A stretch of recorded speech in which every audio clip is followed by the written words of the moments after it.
What's up, everybody? I'm Paul, the producer, and this is FitSpaz Recovery, a show about helping you stay fit, stay healthy, and stay sober.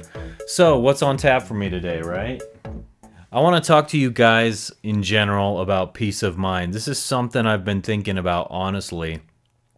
Today, I've been a little out of sorts, and so I'm going to speak broadly about peace of mind. And it's sort of scripted, but it's I wouldn't think it's like teleprompter-ish making notes. I just was sitting down the other day and I was thinking about stuff, and I wanted to just broadly talk about peace of mind. It's not something that always comes easily to me. In fact, sometimes it's a real pain in the butt, you know. Some aggravation is the normal state of life. So not doing drugs, I can't assume that whatever I'm feeling in terms of anxiety is the result of not doing drugs. On the contrary, that's the normal state of life. And what I used to do to deal with it, what a lot of you out there do to deal with it, maybe, and some not, is to take a drug of some kind. My drug of choice was marijuana. That's what I used most of the time to manage my mood. And just whenever there was that irritation there, that's what I would do, okay? So the way I deal with stress is I keep my mind busy, and there are a whole myriad of ways I can do that. The important thing for me is to get into a state of mind that I've heard called flow before, where I'm just flowing and I forget about that anxiety that's bothering me. And how do I do this?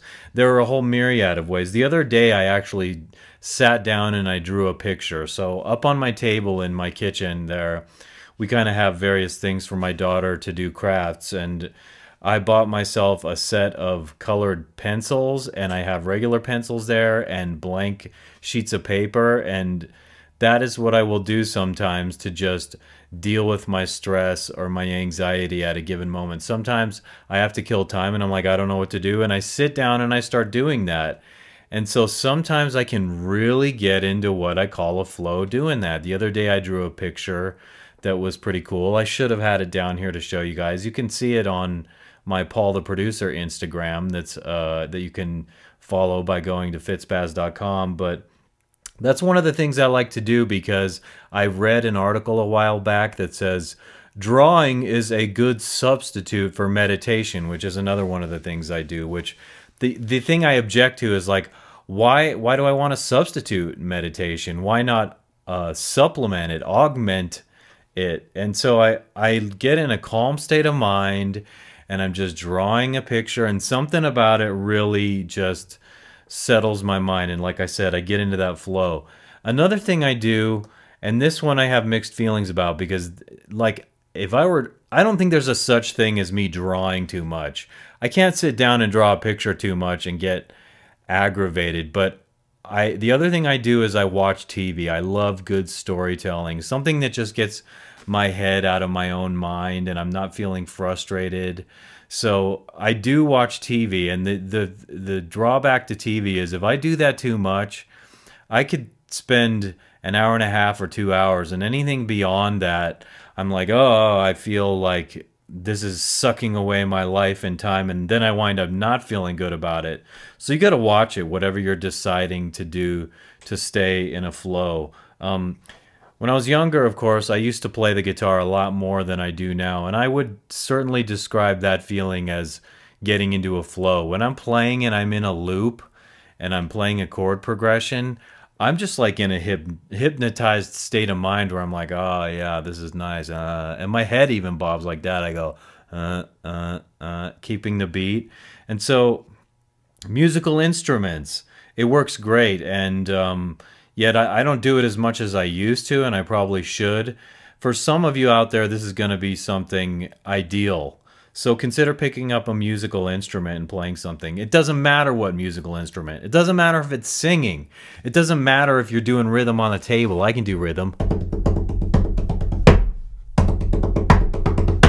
You know what I mean? I could just tap on a box and find occupation in it. I used to do that at work when I was bored when I was younger.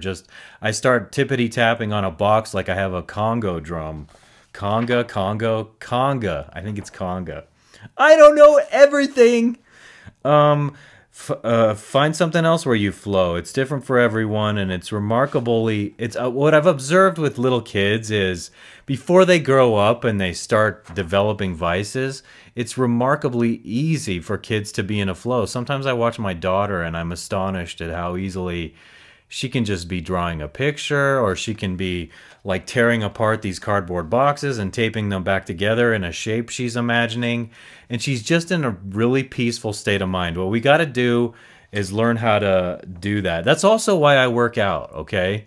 I'll bring fitness in this right now to talk about this. I work out because I get a certain state of mind, a flow. And even when it's hard and it's tiring, I'm not dwelling on some nonsense. 90% of the time, I'm not saying I've never been in a bad state of mind when I was working out for some reason, but usually when I go into that, I'm feeling really good.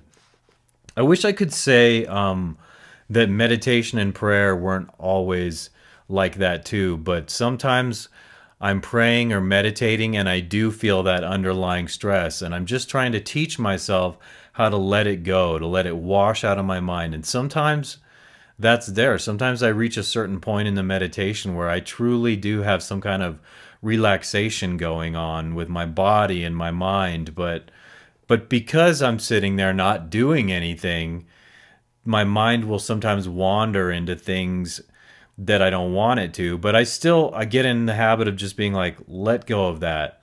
Just let it go, let it flow out. Sometimes it's positive thought. It's not always negative. I want to point out reading books, okay? So if you're somebody who can read and get focused on what you're reading, find good books to read. I personally like to read self-help books, personal development books, because I feel like the tone is most often positive. And when I'm spending an hour and a half a day doing that, and I'm focused on it, my mind is reflecting that positive aspect of what I'm reading. And so I don't have time when I'm focused and in the flow like that to be dwelling or being angry or resentful. So it's really been positive for me to read. Let me see what else I have here. Let's see. Good company, of course. Hanging out with other people is, if it's like the type of company I love, I have some cousins like that.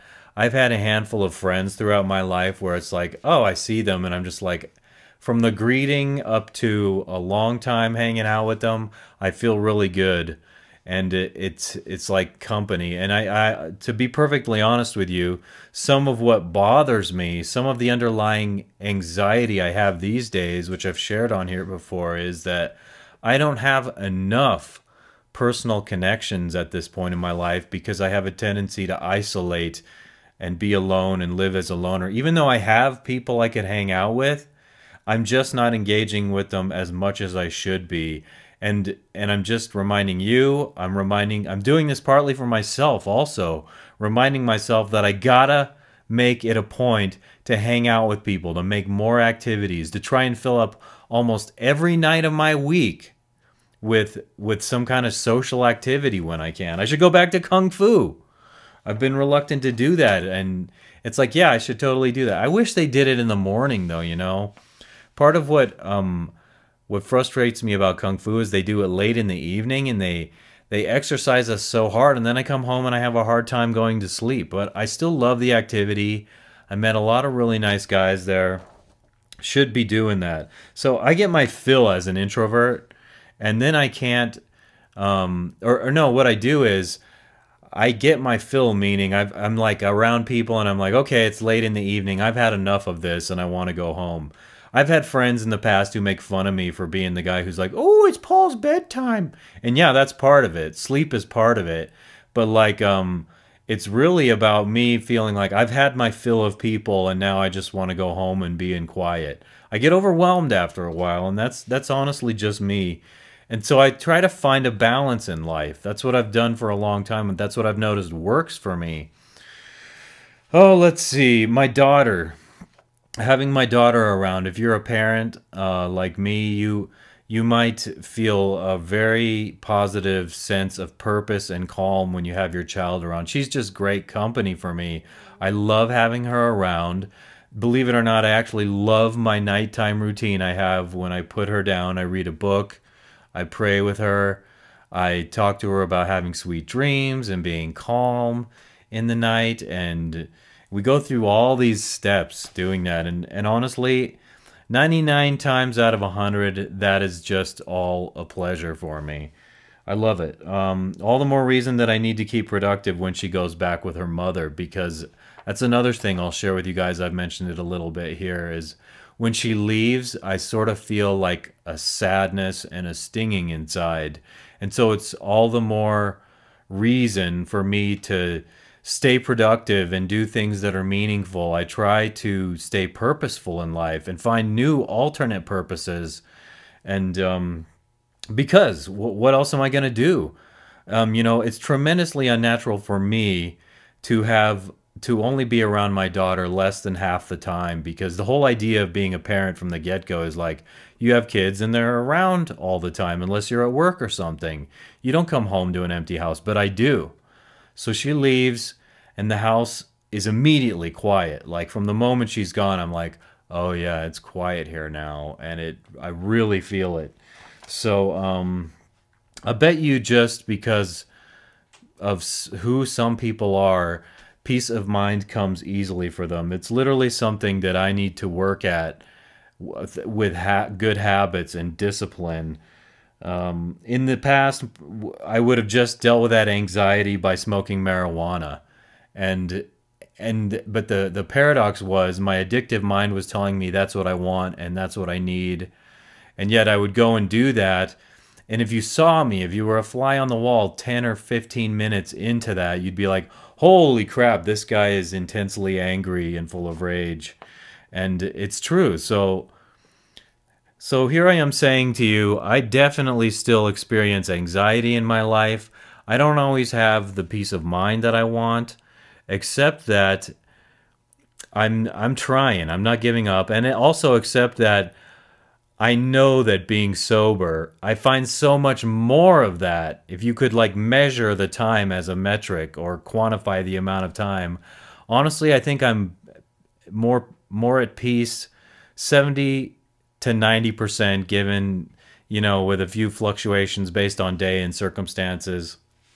Other things I'm going to say I know contribute to peace of mind, and I've told you this before. I know fitness factors into that. So if you're just sitting there being sedentary, get busy. Get up, move, walk. Walk. I don't care if you hate walking. Go for a walk. You will feel better. You say you hate walking, but really, are you hating walking more than you're hating sitting there?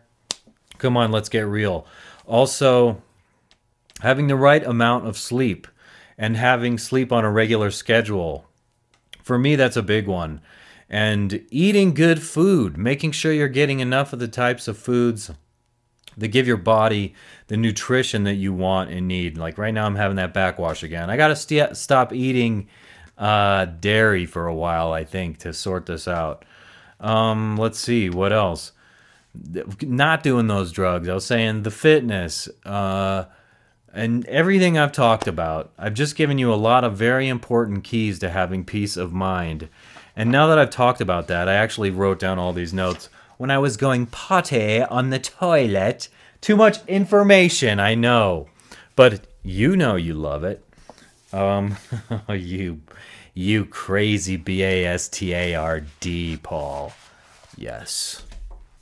All right, so I'm going to jump into step 12. And it sort of fascinates me that I've done enough shows where I've gone through all of these. I think I only skipped one going through the whole thing. And it was just, it's because I was like, just uncomfortable and not wanting to talk about God that day. Whatever. That's just me. I'm just being honest. I'm being real. So step 12, let's just keep on going, shall we? Having had a spiritual awakening as the result of these steps. Yeah, I'm going to put on some lovely backdrop. Love that. Having had a spiritual awakening as the result of these steps, we tried to carry this message to marijuana addicts and to practice these principles in all our affairs. So I would have to say that to some extent, since sobering up, I have had what one might call a spiritual awakening, because I've invested so much every single day into the activity of meditating and praying. And I mean like higher power. I don't want to get philosophically too deeply into that again, except that I am trying to feel that in my life. I'm really trying to be an open-minded spiritual conduit with an open heart. And so step 12 is also about practicing the principle of service. It is also a guarantee. At this point in our recovery, the 12 steps are a part of our daily lives. If we have been honest and painstaking thus far, the result is a certainty. We have experienced a spiritual awakening. That's what I was saying I have felt, because I've invested the time. By this, we mean that we are now able to live our lives and feel our feelings with the knowledge and faith that we are no longer depending only on our own unaided strength and resources. We are transformed from suffering addicts seeking relief from the grip of our disease into people who are happy to be happy, joyous, and free. I love that word in there too, freedom, because, well, just one moment. By the grace of a higher power, we are given the gift of recovery. For most of us, recovery is a process that goes from awareness to awakening. We have many spiritual experiences before we have the permanence of a spiritual awakening as the result of growth from these steps. So let me just jump back to that word free there.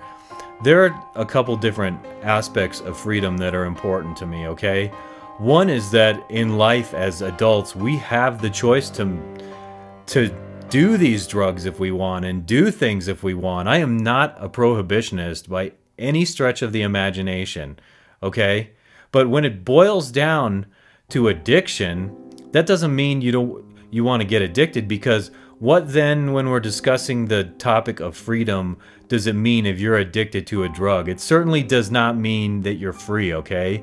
You may have the freedom of that choice, but that's a whole different dynamic and perspective when you contrast it to being addicted to something and feeling a slave to it. Like you can't go without it. So, I mean, like that's the word in that whole paragraph that resonates with me, is free. Free. I want to feel free of this addiction. I don't want it to have to rule every moment of every day where I have to indulge in it before I can enjoy anything else. Or I can't enjoy anything without the afterthought being, okay, well, after I do Kung Fu, then it's time to get high. And my mind is on that before I go to Kung Fu. Not Kung Fu. My mind is not on Kung Fu like it should be. It's about getting high after it. Which I just think it's totally lame. You know what I mean? We have received a gift that, in fact, amounts to a new state of being. We realize that our potential is limitless. Limitless. There's no period there. We now have tools to help us grow. Our goals become attainable. We find ourselves in possession of new degrees of honesty, tolerance, patience, unselfishness, serenity, and love. Yes. And all these things amount to maturity, which, even though I know I've joked, is boring. Let me tell you something. Real maturity is fulfillment. Degrees of honesty, tolerance, patience. Yes, I think also people in a drug-induced haze are acting more selfish. They're not listening as much. Serenity, you just find more peace when you're not high on a drug all the time, but your addiction, you know, it promotes the opposite. And love, of course. I think, how are you going to feel love when you're out of it on drugs? Because the drug perverts every natural emotion into something else, something more selfish, something more self-centered, something more narcissistic. Let me just jump back up to the first paragraph. The principle of service, and speak to momentarily how much of recovery, I know this from my own life and from what others have said, has to do with the best way to get better yourself is to help others. And how true that you stand the best chance of feeling good and developing a positive lifestyle if you really authentically, genuinely care about helping others. And that could be a myriad of things. But like chairing a meeting, You know what? I used to chair meetings last year when I had my 10 months before I went back into my couple month enjoyment slash hell of smoking marijuana again. I was chairing meetings, and this whole past year, now I have 14 and a half months, and I have not chaired another meeting. And it's because I've questioned my ability and worthiness still to stay clean. And so I'm like, this is kind of what I'm doing to try and help people. Here's honest me, real me, putting my perspective out there, and I'm keeping my fingers crossed, and I'm praying that somehow it helps people, that eventually somehow it's going to knock on somebody's door. I believe that if I keep this up day to day over a long period of time, as long as I can, I'm going to have a real team here that I'm building up. And people who might look to me for help and point me out to others who might need help, because I used to be that rebel guy, party guy, and although I'm not partying like the wildest of the wild, enough to cause me problems, enough to give me perspective, I want you to learn from my mistakes so that you don't have to go through the same crap, okay? The 12th step and our spiritual awakening result in a wonderful release of energy. I'd have to agree with that. Sometimes there's just a different peace that disseminates from getting sober, and it makes me sad, people who take it for granted when they're on any really inebriating drug and they think that's just the way to be, that's just the way they got to manage. No, it's not. I'm sorry, whatever your problems are, no, it's not. I'm calling you out, yo. To truly carry the message in a powerful and joyful way to fellow addicts who are still suffering. So we are now in possession. We are now in a position to truly carry the message in a powerful and joyful way to fellow addicts who are still suffering. This is possible because we ourselves have become living proof that the program works. Perhaps the greatest satisfaction of recovery and living life by the spiritual principles of the 12 steps comes when we give it away. That is like what I'm talking about, that hopefully I'm sharing something with a perspective that will help people out. I'm trying to give you wisdom. Am I saying that I'm the world's biggest expert? No way, not even close. Have my problems been the worst?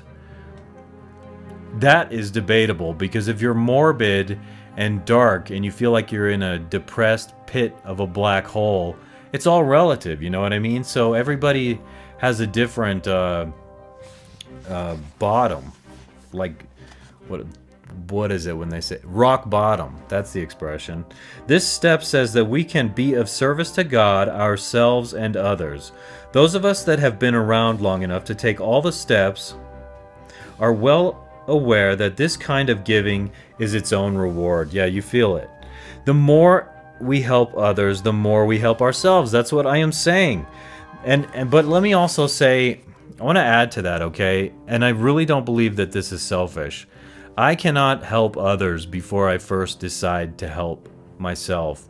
And so I see helping myself as one of the first steps, and not in a selfish me way. It's just coming to the realization that you got to make some decisions and change yourself.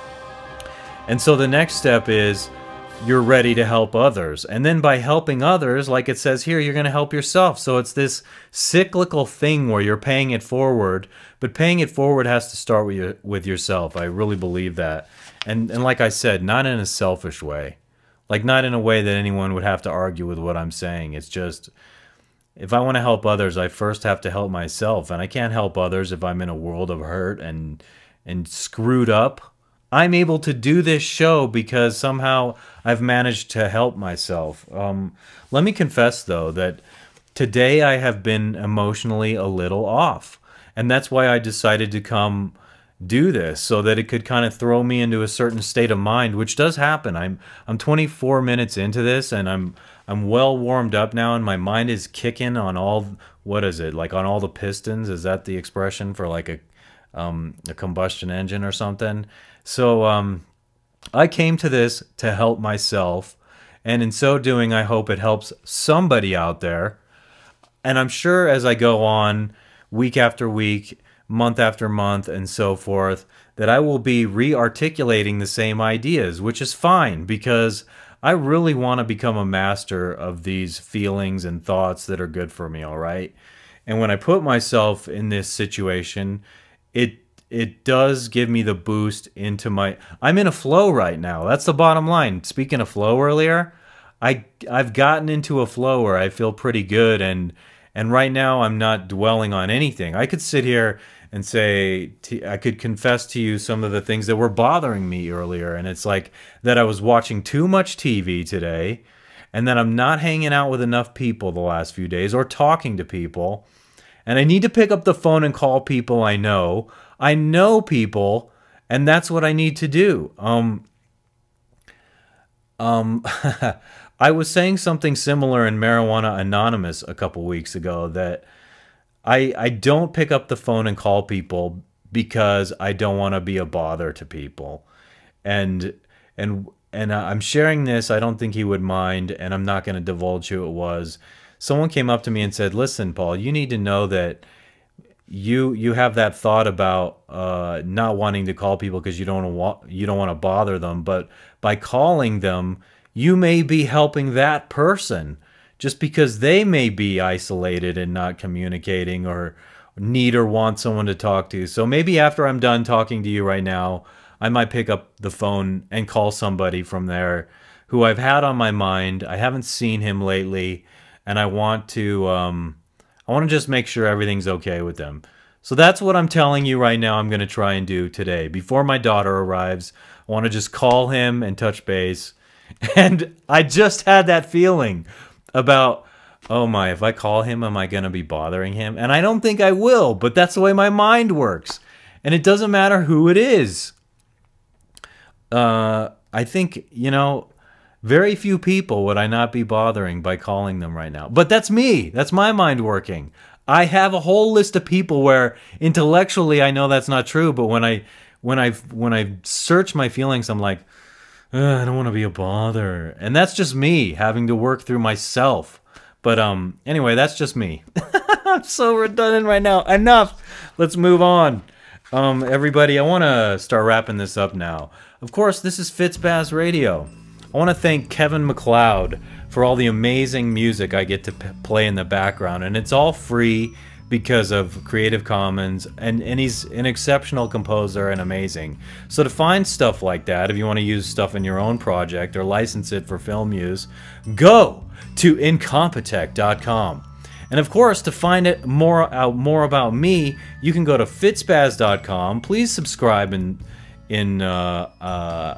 iTunes to the podcast, or if you want to watch on YouTube, you can find all that stuff by going to fitspaz.com. You can also see blog entries of various workouts that I do that if you're like, hey, that looks interesting, I want to do that, just get with me. Send me your feedback to paul@fitspaz.com. I'm here for you. Take advantage of this resource, okay? I am the tool that hits the rock. Whatever. All right, everybody. I'm going to wrap this up for now. I think tomorrow will be Monday. I may come to you with another one of these tomorrow night because this evening my daughter comes to me at 6 p.m. Tomorrow she will go back to her mother at 6 p.m. And I will feel like, oh, the house is empty and quiet now, and I need to fill that time, like I said, with something productive. And this may be it. This may be my free therapy. And I hope somehow it's therapy for you, you know what I'm saying? Anything else I want to say right now? Not so much. But I want you all to take care and have a lovely day in the meanwhile.